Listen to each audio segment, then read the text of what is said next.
My name is Elena Moore, and I was 30 years old when my father calmly told me to sell my car so my brother's loan wouldn't become his burden. He didn't shout. He didn't argue. He didn't even pause the television. "Sell the car," he said, eyes still fixed on the screen. "Ryan's payments are due next month. We can't let this turn into a bigger mess." I was standing in the doorway between the living room and the kitchen, my keys still in my hand. I'd just come back from a 12-hour shift, my shoulders aching, my head buzzing with customer complaints and unresolved tickets. For a moment, I thought I'd misheard him. "I'm sorry," I said. "What did you just say?" My dad finally muted the TV and looked at me like I was slow, like I was the one creating a problem that didn't need to exist. "Your brother needs help," he repeated. "And you don't really need that car." The words landed quietly. That was the worst part. No anger, no emotion, just expectation. My mother stood at the kitchen counter, peeling potatoes into a bowl. She didn't turn around, but she spoke anyway, her voice already prepared. "Elena, you can take the bus for a while. You work downtown. It's not that far." I laughed before I could stop myself. It came out sharp and tired. "I work 2 jobs," I said. "One ends at midnight. The last bus doesn't even run then." Dad waved his hand. "You always find a way." That sentence had followed me my entire life. I walked into the kitchen and dropped my bag on the chair. My car keys felt heavier in my palm than they ever had before. "You raised my rent 3 months ago," I said slowly. "Remember? You said expenses were tight." "They are," my mom replied quickly. "That's why this matters." "So let me get this straight," I said. "You raise my rent, expect me to cover utilities, groceries half the time, and now you want me to sell the one thing that lets me actually get to work for Ryan?" My dad's jaw tightened. "Don't say it like that." "Like what?" I asked. "Like the truth. Ryan was my younger brother by 4 years. 26. Charming. Loud. Always in the middle of some next big thing. Right now, that thing happened to be a business loan he'd taken out to start a fitness brand that existed mostly on Instagram." My mom finally turned around, her hands still wet from the sink. "You know Ryan isn't built like you," she said gently. "He struggles. He gets overwhelmed." I stared at her. "And I don't." "No one said that," she replied. "But you're stronger." There it was. That word again. Stronger. It always sounded like a compliment, but it never was. It was permission. Permission for them to lean on me. To expect more. To take without asking. I leaned against the counter, trying to keep my voice steady. "I bought that car myself," I said. "I worked overtime for 2 years. I skipped vacations. I didn't go out. I paid it off early." "And that's exactly why you'll be fine," my dad said. "You're responsible." Ryan chose that moment to walk in from the basement, earbuds hanging around his neck, phone in hand. "What's going on?" he asked, already smiling like this had nothing to do with him. "Your sister's just upset," my mom said quickly. "We're talking through things." Ryan looked at me, then at my dad. "About the loan?" I didn't answer. My silence was answer enough. Ryan shrugged. "It's temporary. Once the brand picks up, I'll pay everyone back." "Everyone," I repeated. I didn't realize I was part of this. He frowned. "Why are you making this weird?" Because it was weird. Because somehow, without a single conversation, my hard-earned stability had already been assigned to fix his mess. "I said no," I said, clearly. "I'm not selling my car." The room went quiet. My dad stood up slowly. "You're being selfish." The word stung more than I expected. Selfish, I said. For keeping something I paid for? For not helping family, he shot back. I looked from him to my mother, then to Ryan, who suddenly found the floor very interesting. I've been helping, I said. For years. No one argued that. Because they couldn't. Since moving back home after college, just for a year, I'd paid rent every month. I'd covered electric bills when they ran high. I bought groceries when my parents were short. I fixed my dad's credit card balance once without telling him. Ryan, meanwhile, paid nothing. He lived downstairs, ate freely, borrowed money casually, and talked about future success like it was guaranteed. You're overreacting, my mom said softly. Just think about it. I nodded, not because I agreed, but because I knew arguing wouldn't change anything. I'll think about it, I said. Dad relaxed immediately. Good. I knew you'd come around. I walked to my room and closed the door behind me. That night, I lay on my bed staring at the ceiling, my car keys resting on my nightstand. They looked small, insignificant, but they represented something I'd almost forgotten I was allowed to have. Control. And as the house settled into silence, one truth became impossible to ignore. This wasn't about a car. It was about who they believed was allowed to lose something, and who never was. I didn't sleep much that night. Every time I closed my eyes, I heard my father's voice again. Sell the car. So calm. So certain. Like my life was a line item on a spreadsheet he'd already balanced. By morning, the house felt different. Not louder. Not angrier. Just heavier. Like something unspoken had been agreed upon without me. At breakfast, my mother placed a plate of eggs in front of Ryan, then glanced at me. We're out of almond milk, she said. Can you pick some up later? I almost laughed. Later meant after my second shift. After midnight. The same shift I wouldn't be able to get to without my car. Sure, I said, because that word came automatically now. Ryan sat scrolling on his phone, barely looking up. I've got a meeting today, he said casually. Potential investors. Dad perked up immediately. That's great, son. I watched the exchange like I was invisible. Again. Ryan had been having meetings for as long as I could remember. Meetings that never required him to leave the house. Meetings that somehow always ended with him needing money. When we were kids, it had been harmless. Ryan broke things. I fixed them.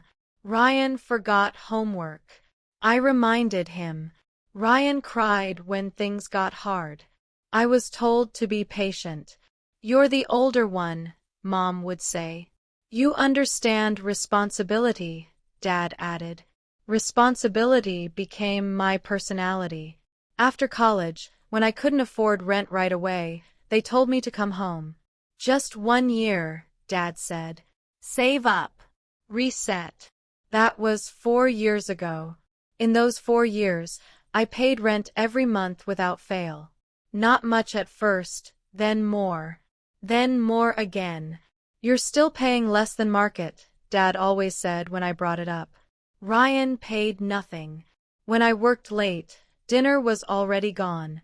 When Ryan stayed up gaming until 3 a.m., no one said a word. When I asked for quiet because I had an early shift, I was told not to be so rigid. He needs space, Mom would whisper. He's sensitive. Sensitive was what they called Ryan when he quit things. He quit community college after 1 semester. He quit his second college after deciding lectures killed creativity. He quit a warehouse job because the manager didn't respect his vision. Every time, my parents cushioned the fall. Failure is part of growth, Dad said. He's finding himself, Mom insisted. I found myself too. I found myself exhausted. I found myself budgeting down to the dollar. I found myself saying no to friends because I couldn't afford to go out. I found myself building a life so carefully that one unexpected expense could still knock it over. And somehow that made me the solution. The week after the car conversation, the pressure shifted. Not directly. Never directly. Dad started mentioning bills out loud again.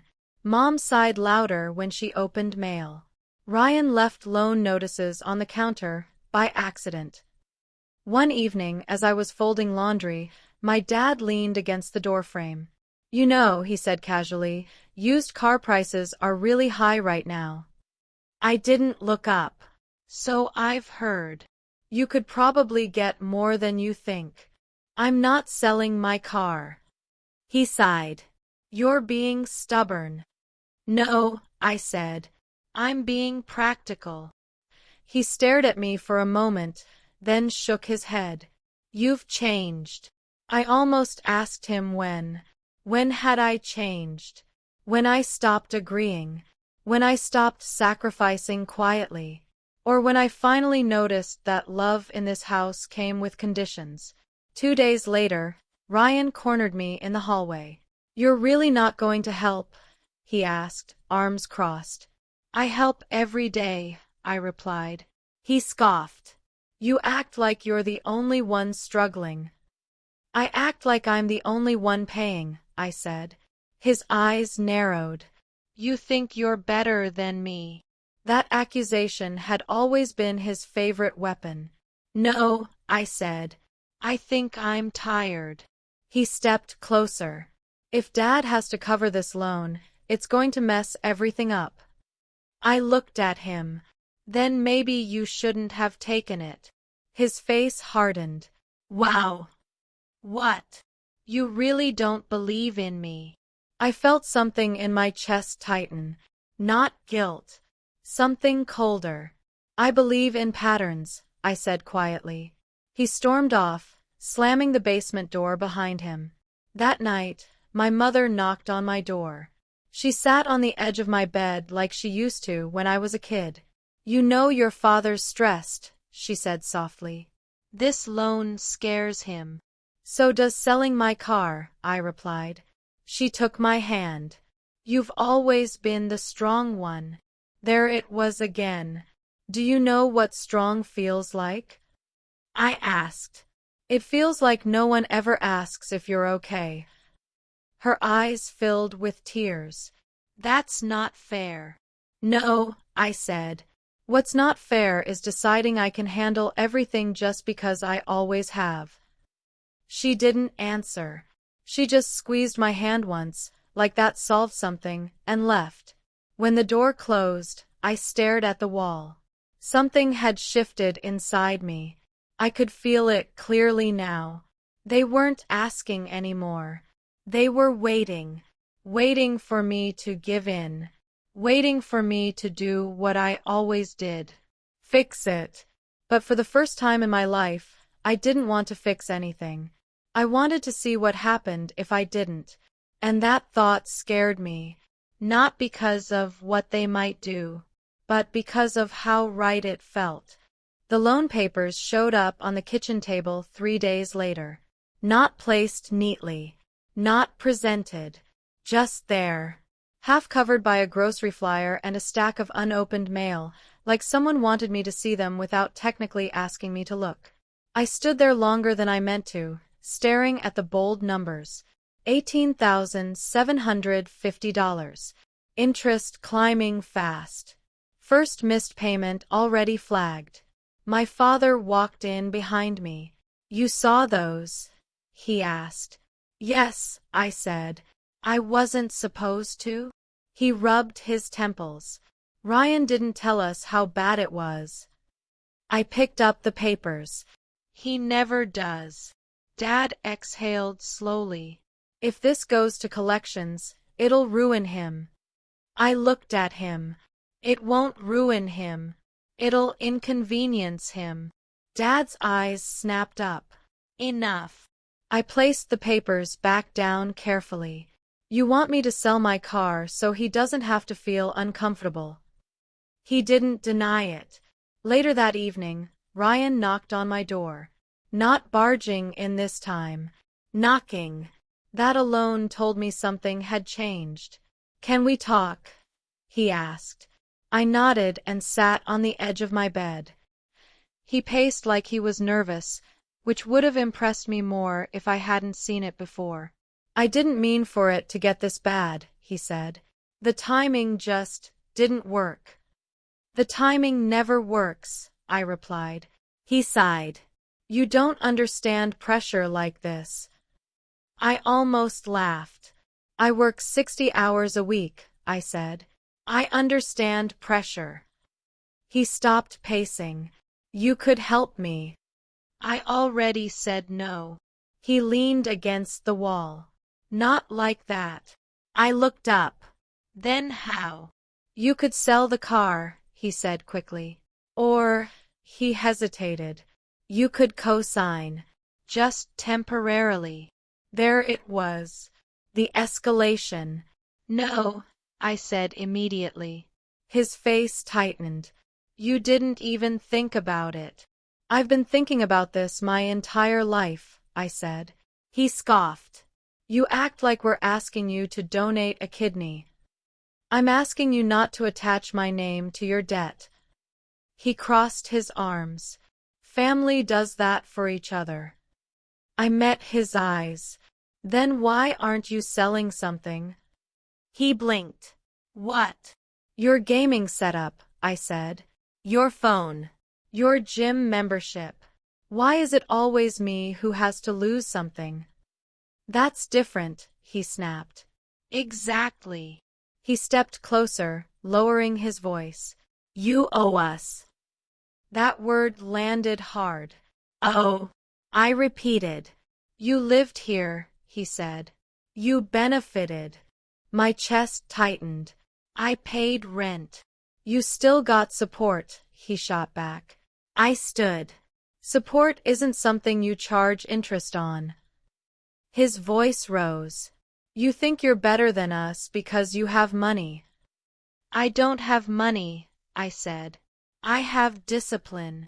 He shook his head like I'd disappointed him. "You've changed." I smiled, but it didn't reach my eyes. "No, I've noticed." He left without another word. That night, I opened my laptop and started going through my finances. Not in fear. In clarity. I calculated how much rent I'd paid, utilities, groceries, emergency expenses, money I'd handed over quietly, telling myself it was temporary, that this was what family did. The number shocked me. I could have moved out 2 years ago. I just hadn't, because I believed staying made me good. I closed the laptop and stared at the dark screen. For the first time, I asked myself a question no one in this house ever had. What do I want? The answer came quietly. Freedom. The next day, my father cornered me in the garage. "I need to know where you stand," he said. "I'm not selling the car," I replied. His jaw tightened. "You're forcing my hand." "No," I said. "You're disappointed because I won't fix this." He stepped closer. "If Ryan defaults, it affects all of us." "It affects him," I said. "You just don't want to watch." He looked at me like I'd slapped him. "After everything we've done for you," he said. I nodded slowly. "You mean after everything I paid for?" His face darkened. "Careful." I met his gaze. "I am." From that day on, the house turned cold. Not openly hostile. Just quiet. My groceries disappeared faster. My laundry detergent ran out. Lights were left on in rooms I wasn't using. Small things. Messages. They thought discomfort would push me back into line. Instead, it made me alert. I started documenting everything. Payments. Messages. Dates. Conversations. I didn't tell anyone. I didn't argue. I didn't explain. I planned. because something inside me understood a hard truth. They didn't expect me to leave. They expected me to give. And when Ryan announced, casually, over dinner one night, "I'm throwing a small launch event next weekend. Just friends and family," I realized something else. They were about to put on a show. And I was done playing my role in it. The launch event happened on a Saturday afternoon, the kind of forced celebration my family loved. The backyard was cleaned within an inch of its life. Chairs borrowed from neighbors. A banner Ryan ordered online hung crookedly between two trees, announcing something vague and ambitious. New beginnings. Stronger than ever.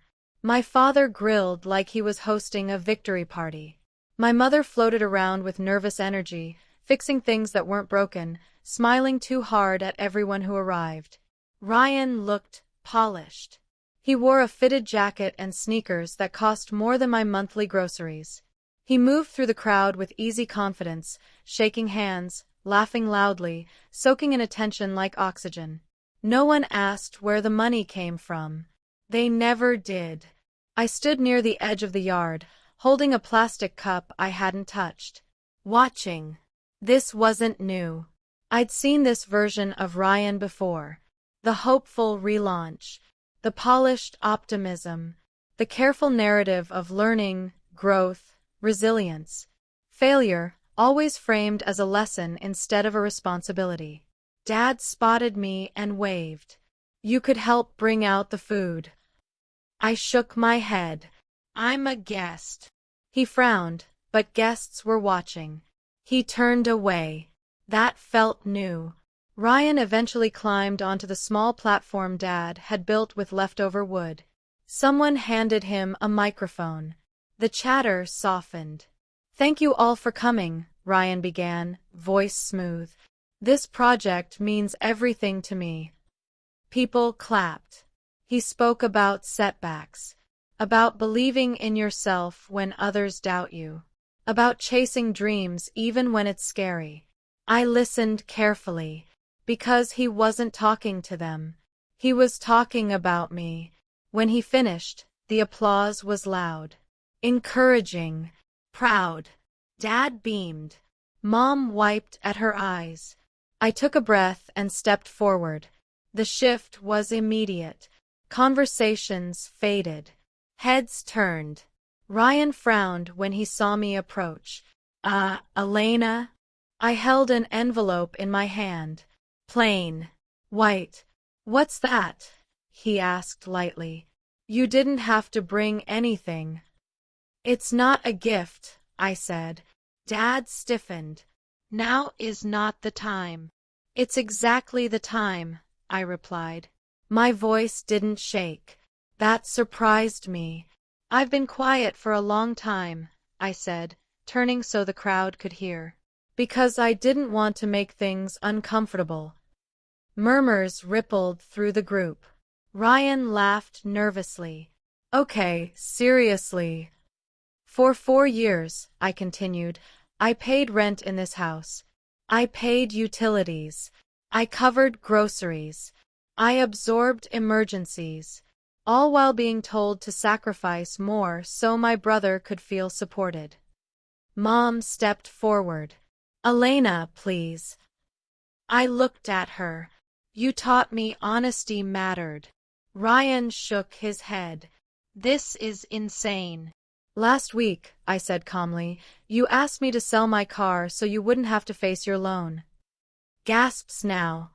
Dad snapped. "That's private." "No," I said. "What's private is how quietly I carried this so none of you had to explain it." Ryan's face flushed. "You're exaggerating." I opened the envelope and pulled out copies. Not originals. Just enough. "Loan statements," I said. "Missed payments. Requests for co-signing." Ryan stared. "You had no right." "I had every right to say no," I replied. Dad stepped closer, voice low. "You're humiliating this family." "The family humiliated itself," I said.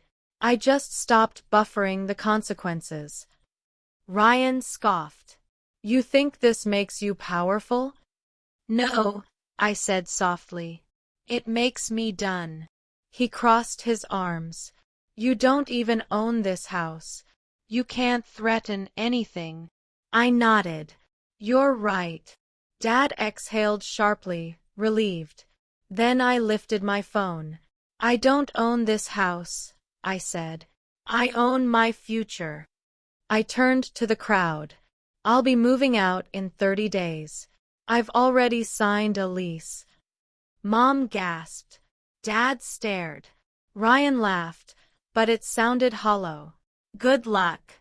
You'll come crawling back. I met his eyes. No, I won't. The silence after that was heavier than any argument. I didn't wait for permission. I walked inside, past the kitchen where I'd been told to sell my car like it was nothing. In my room, I closed the door and sat on the bed. My phone buzzed. Message after message. Mom, Dad, Ryan. I didn't answer. For the first time, I wasn't afraid of disappointing them. I was afraid of staying. That night, I packed a box. Just one. Enough to remind myself that leaving wasn't a threat anymore. It was a plan. The house didn't explode after the launch event. It did something worse. It went quiet. Not the peaceful kind. The kind that presses against your ears and makes you aware of every footstep, every door closing, every breath taken in the wrong room. My father stopped speaking to me entirely. He walked past me in the hallway like I was furniture that had been moved slightly out of place. When he needed something, he spoke to my mother, even if I was standing right there. My mother tried a different approach. She left things outside my door. A plate of food. A folded towel. Small gestures meant to soften me, to pull me back into the role I'd abandoned. You don't have to move, she said one evening, standing in the doorway. We can work something out. I looked up from my laptop. I already have. She swallowed. Your father's taking this hard. I know, I said. I took it hard for years. Ryan, on the other hand, oscillated between anger and denial.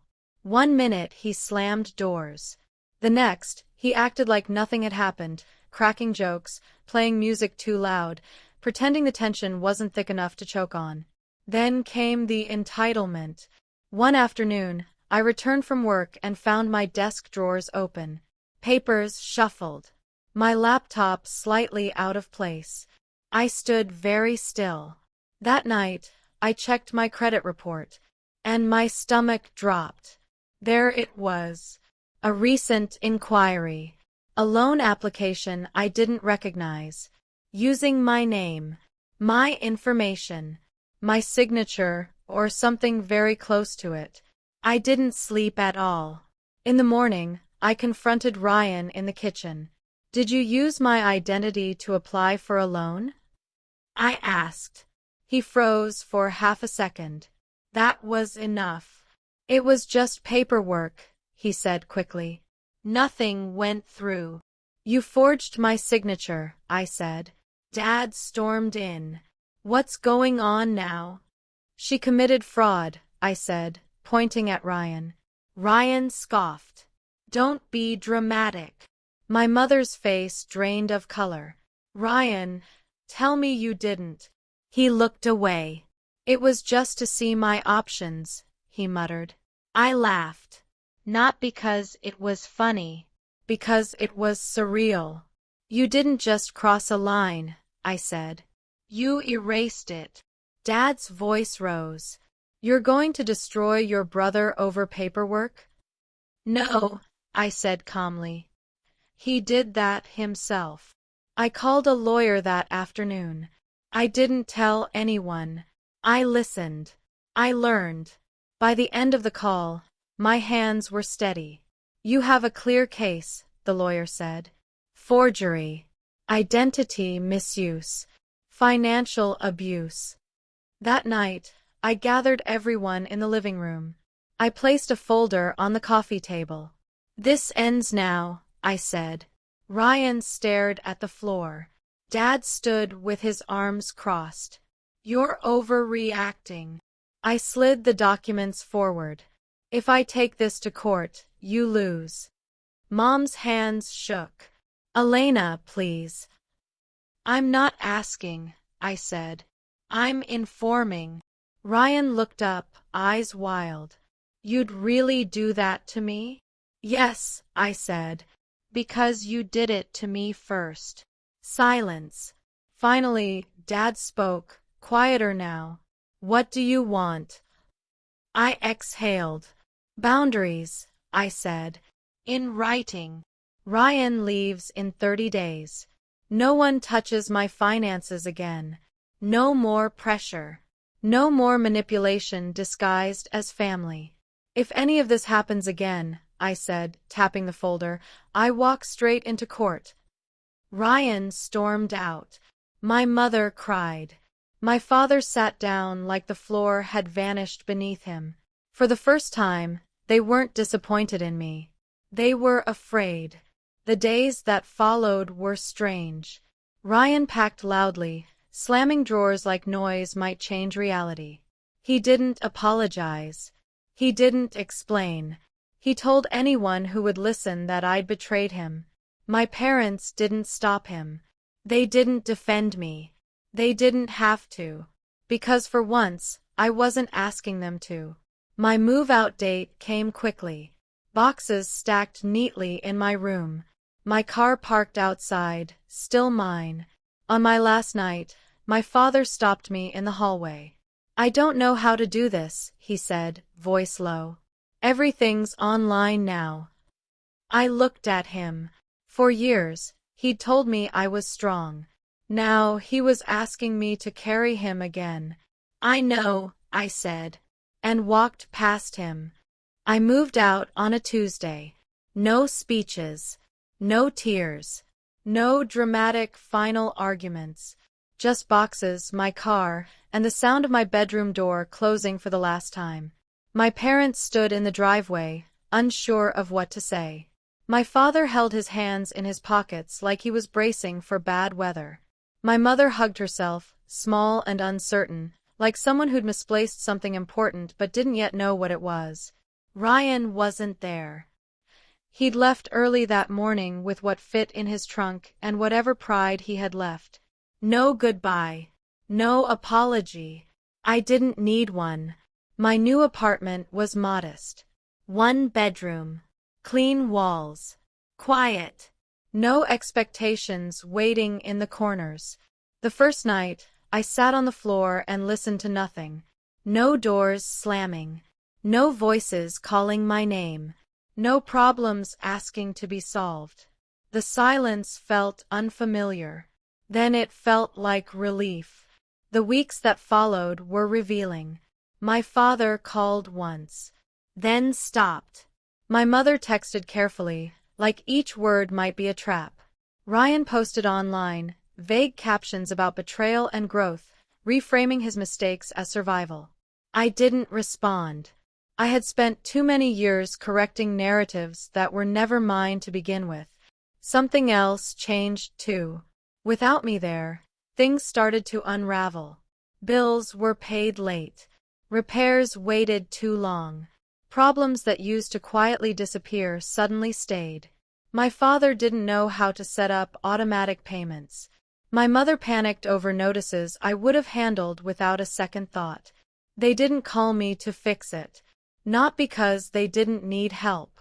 Because they finally understood it came with boundaries now. One evening, I sat on my couch and realized something strange. I wasn't angry. Not anymore. Anger had kept me alert when I needed it. It had woken me up. But I didn't need it now. I had something better. Peace. A month later, my lawyer emailed me confirmation. Ryan's fraudulent application had been withdrawn. No further action taken. Not forgiveness. Closure. Work felt lighter. Sleep came easier. My car sat in the parking lot like a quiet symbol of everything I hadn't given up. One afternoon, my mother asked if we could talk. We met at a cafe halfway between my place and the old house. She looked older, tired in a way rest couldn't fix. "I don't know where we went wrong," she said quietly. I stirred my coffee. "You didn't go wrong. You went easy." She flinched. "You confused love with protection," I continued, "and strength with obligation." She nodded slowly. "I miss you," she said. "I know," I replied. "I miss who I was allowed to be here." She didn't ask me to come back. That mattered. As for my father, we spoke once more. "I never meant to make you feel used," he said. "I know," I replied. "But intent doesn't cancel impact." He didn't argue. That mattered too. Life moved forward in small, solid ways. I saved money without guilt. I said no without rehearsing. I rested without earning it. And slowly, something unfamiliar settled in. Trust. In myself. One night, I caught my reflection in the mirror and almost didn't recognize the woman staring back. Not because she looked different, because she looked unburdened. For years, I believed being loved meant being useful. That if I stopped giving, everything would fall apart. I was wrong. Things didn't fall apart because I left. They fell apart because they were never built to stand without me. And that was never my responsibility. If you're the one who fixes things, who smooths edges, who carries weight quietly because you can, hear this. Your strength is not an open invitation. Your stability is not a shared resource. And saying no is not abandonment. It's alignment. I didn't sell my car. I didn't co-sign the loan. I didn't stay small to keep others comfortable. I chose myself. And for the first time in my life, that choice didn't cost me anything. It gave me everything.